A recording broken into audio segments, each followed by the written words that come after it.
Hello everyone. हम लघु सिद्धांत कौमुदी में संज्ञा सूत्रों को पढ़ रहे थे। इससे पहले वाली वीडियो में हम 4 सूत्रों को देखा था। आज इस वीडियो में हम उससे आगे के सूत्रों को देखते हैं। तो इसका 5वां सूत्र है उकालो अज शवर दीर्घ प्लुत है, अर्थात ऊषच ऊषच ऊषच वह वाम काल ईव कालो यश्य है अच कर्मात हर्ष दीर्घ प्लुत संज्ञा स्यात्। अर्थात तीनों उकारों की हैश उ, दीर्घ उ और प्लुत उ, इस प्रकार इन तीनों की संहिता करने पर दीर्घ उ यह द्विमात्रिक हो जाएगा। उ का प्रथमा के बहुवचन का वह और आगे वृत्ति में वाम षष्ठी बहुवचन का रूप है। उच्चारण काल के समान उच्चारण काल है जिसका वह अचक्रम से हर्ष दीर्घ और प्लुत संज्ञा वाला होता है। अर्थात इसमें यह बताया गया है कि उच्चारण काल के समान वह अचक्रम से हर्ष दीर्घ और प्लुत संज्ञा वाला होता है। अर्थात स्वर की हर्ष 2 मात्रा वालों की दीर्घ और 3 मात्रा वालों की प्लुत संज्ञा हो जाती है। अर्थात इस सूत्र में बताया गया है कि जिस तरह से हैश उ है उसकी 1 मात्रा, दीर्घ उ है उसकी 2 मात्रा और प्लुत उ है उसकी 3 मात्रा हो जाती है, और जब इन तीनों की संज्ञा की जाती है तो दीर्घ उ ही बचता है। तो इस सूत्र में ये बताया गया कि उच्चारण काल के अनुसार ही वह हैश दीर्घ और प्लुत हो जाता है। अब इससे आगे सूत्र को देखते हैं। अगला सूत्र है उदात्त संज्ञा सूत्र।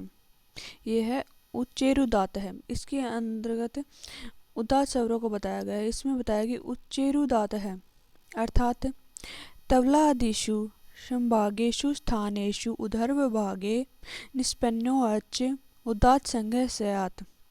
अर्थात तालु आदि समान भाग वाले स्थानों में ऊपरी भागों से उच्चरित होने वाले स्वर को उदात्त संज्ञा कहते हैं। अर्थात तालु आदि स्थान जो ऊपरी स्थान है उससे उच्चरित होने वाले जो स्वर हैं उनको उदात्त कहते हैं, और वो हैं आ और ये जो है ये है उदात्त स्वर होते हैं। तो उदात्त स्वर के अंतर्गत आते हैं आ और ए, ये दोनों उदात्त स्वर हैं। अब इससे आगे सूत्र है अनुदात्त संज्ञा सूत्रम।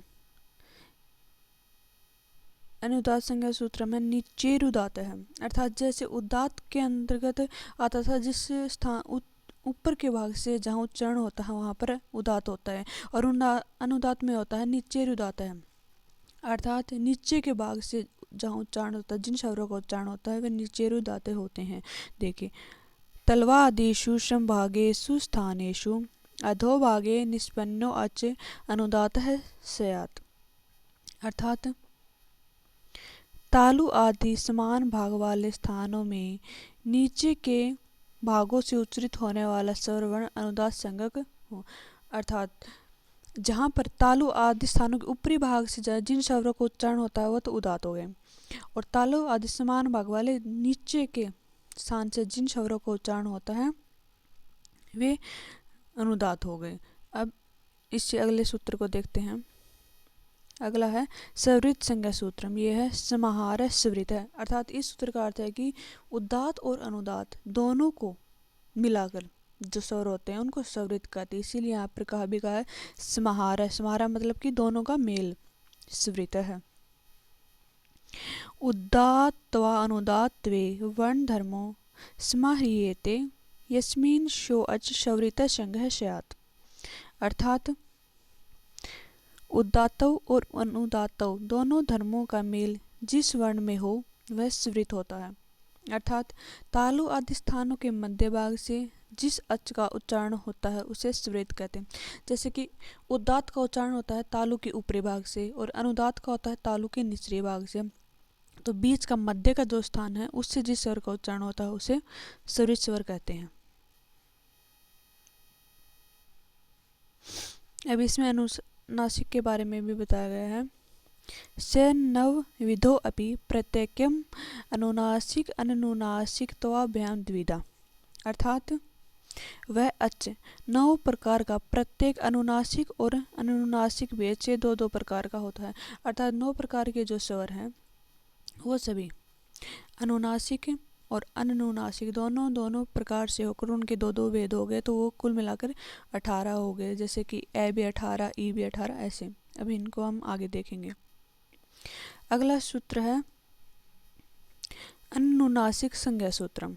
अनुनासिक का सूत्र है मुख नासिका वचनो अनुनासिक है, अर्थात मुख सहित नासिका उच्चारण नाम वर्ण है अनुनासिक संज्ञा सहित, अर्थात मुख सहित नासिका से बोले जाने वाला वर्ण अनुनासिक संज्ञक होता है। अब यहाँ पर बताया गया है कि अनुनासिक और अनुनासिक इन दोनों के दो भेद होने से यहाँ पर जो स्वर हैं वो 18 प्रकार के होते हैं। देखिए कैसे। ए ई उ री एषां वर्णानां प्रत्येकम 18 भेदः, अर्थात ये जो ए ई उ री हैं इन वर्णों प्रत्येक के 18 भेद होते हैं। लेकिन यहाँ पर ऐसे स्वर भी हैं जिनके 18 भेद नहीं होते। वो कौन से हैं? री वर्ण से द्वादश तस्य दृग् भावात्, अर्थात जो री स्वर जो है इसके 12 भेद होते क्योंकि इसमें यह दीर्घ में नहीं होता। री वर्ण के दीर्घ न होने के कारण 12 भेद होते हैं। एचाम अपि द्वादश तेषाम हर्षभावात्, अर्थात एचाम एच जो प्रत्याहार है एच, इसका हर्ष का अभाव होने के कारण ये भी 12 होते हैं। और एच प्रत्याहार में कौन कौन से आते हैं? ए ओ आई ओ, ये जो चारों जो है इनका हर्ष न होने के कारण ये भी इनके भी 12 भेद होते हैं। और बाकी जो बच गए उनके 18 भेद होते हैं। अब वो 12 और 18 कौन कौन से हैं देखिए। ए ई उ री ल री, ये सभी जो हैं इनके हस्वा अनुदात अनुनासिक, हस्वो उदात अनुनासिक, हस्वा उदात अनुनासिक, हस्वा अनुदात अनुनासिक, हस्वा सवरित अनुनासिक, हस्वा सवरित अनुनासिक, इस तरह से ए ई उ री इनके तो 18 भेद हो जाते हैं। और जो री जो है इसके 12 होते हैं क्योंकि ये इस दृग के अंतर्गत नहीं आता है। और जो ए ओ आई ओ जो ये चारों हैं इनके भी 12 ही भेद होते हैं क्योंकि ये हर्ष के अंतर्गत नहीं आते हैं। इस तरह से इन स्वरों को अनुनासिक और अनुनासिक रूप में विभाजित किया गया है। अब इससे आगे हम अगले सूत्र को देखते हैं। अगला सूत्र है सवर्ण संज्ञा विधायकम सूत्रम। इसका सूत्र तुल्यशा प्रयत्नम सवर्णम, अर्थात तलवा आदि स्थानम अभ्यंतर प्रयत्न से तद्द्वयम् यस्य येन तुल्यम तन्मिथम सवर्ण संज्ञम स्यात्, अर्थात तालु आदि स्थान और अभ्यंतर प्रयत्न ये दोनों जिस जिस वर्ण के समान हो वे वर्ण परस्पर सह संज्ञा वाले होते हैं। अर्थात तालु आदि जिनके स्थान है वो समान हो और अभ्यंतर प्रयत्न जिनके समान हो उन वर्णों की परस्पर सवर्ण संज्ञा हो जाती है। यहाँ पर एक सूत्र और भी दिया गया इसी का, रील री वर्ण्योर मिथम सावर्ण्यम वाच्यम, अर्थात री और लरी वर्णों की परस्पर सवर्ण संज्ञा होती है। इन दोनों के स्थान भिन्न होने पर भी इन दोनों की सवर्ण संज्ञा ही हो जाती है। अर्थात जहाँ पर री और लरी दोनों होते हैं इनके उच्चारण स्थान और ये भिन्न भिन्न है लेकिन फिर भी इन दोनों की सवर्ण संज्ञा हो जाती है। तो हम सबसे पहले इन वर्णों के उच्चारण स्थान को देखते हैं। प्रथम है एकु है विसर्जन नाम कंठ है। इस सूत्र के अनुसार अकार क वर्ग जिसके अंदर क ख ग ग और हकार और विसर्ग इन सभी का कंठ स्थान है, अर्थात अकार क वर्ग हकार और विसर्ग जो इनका जो उच्चारण स्थान है वो कंठ है।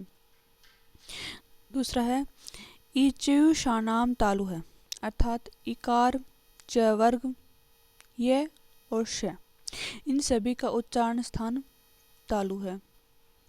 आगे है रिटूर शानाम मृधा, अर्थात रिकार ट वर्ग रेफ और सकार इनका उच्चारण स्थान मृदा है। ऋतुलशाणाम देखिए, लृ तुलसानाम दंतः, इसके अनुसार लृ, तय वर्ग, ल और स, इन सभी का उच्चारण स्थान दंत है। उपध्मानीय नाम ओष्ठम, अर्थात उ, पै वर्ग, उपध्मानी, इनका उच्चारण स्थान ओष्ठ है। ये मैं ढ न ना नाम नासिका च, अर्थात न, मैं, ढ, न, इन सभी का उच्चारण स्थान नासिका है। ए दई तो है कंठ तालु है, अर्थात ए आई का उच्चारण स्थान कंठ और तालु दोनों है। ओ दौ तो है कंठोष्टम, अर्थात ओ औ, इन दोनों का उच्चारण स्थान कंठ और ओष्ठ दोनों है।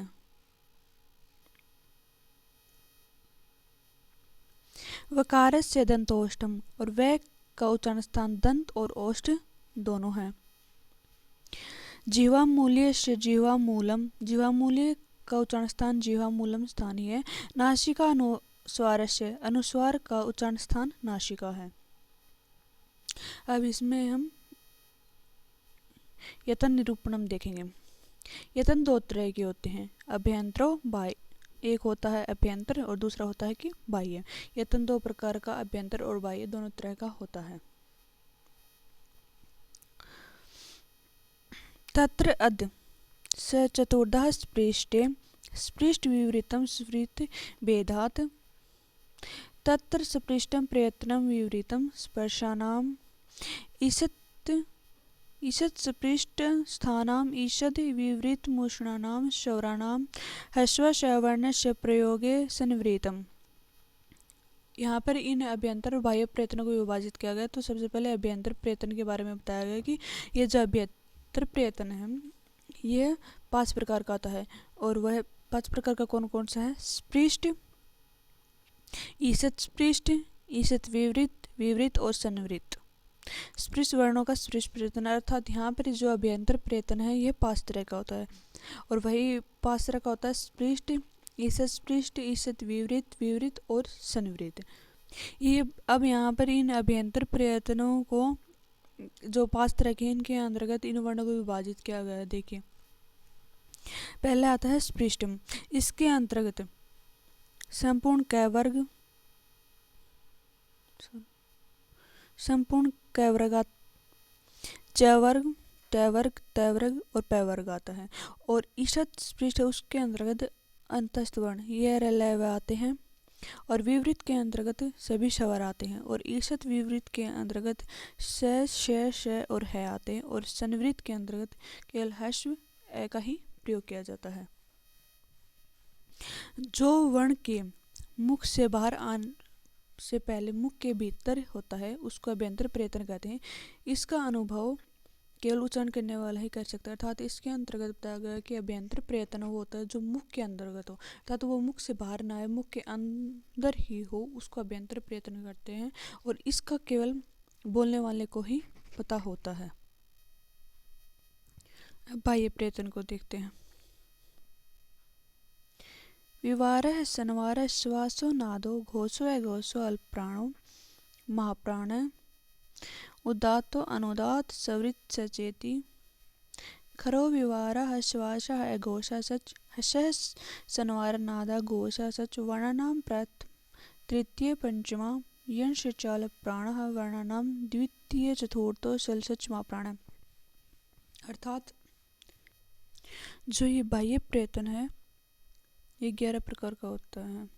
विवार, संवार, श्वास, नाद, घोष, अघोष, अल्पप्राण, महाप्राण, उदात, अनुदात और सवृत। इसी तरह से बाह्य प्रयत्न 11 प्रकार का होता है। खर प्रत्याहार में आने वाले वर्णों का विवार, श्वास और अघोष स्थान है। हस प्रत्याहार में आने वाले वर्णों का संवार, नाद और घोष है। वर्गों के प्रथम, तृतीय, पंचम वर्णों का यण है अल्पप्राण, वर्गों के दूसरे, चौथे वर्णों और शल का महाप्राण है, और स्वरों का उदात, अनुदात और सवृत। इस तरह से बाह्य प्रयत्न जो है यह 11 भागों में विभाजित किया गया है।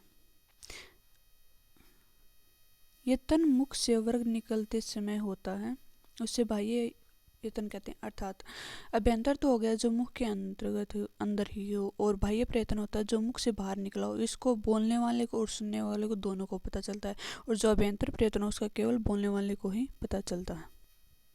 अब इन 11 बाह्य प्रयत्नों को देखते हैं। विवार श्वास घोष के अंतर्गत कैक है, च छ, ट ठ, त थ, प फ, श श श ये आते हैं। और सवार नाद और घोष के अंतर्गत ग घ ड़ य, ज झ य व, ट ड ढ न र, द ध न ठ, ब भ म ये सभी आते हैं। और अल्प प्राण के अंतर्गत प्रत्येक वर्ण का प्रथम और तृतीय और पंचम वर्ण और अंतस्थ वर्ण ये रलव ये आते हैं। और महाप्राण के अंतर्गत द्वितीय और चतुर्थ वर्ण और श श श है ये आते हैं। और उदात्त, अनुदात्त और स्वरित इसके अंतर्गत सभी स्वर आते हैं।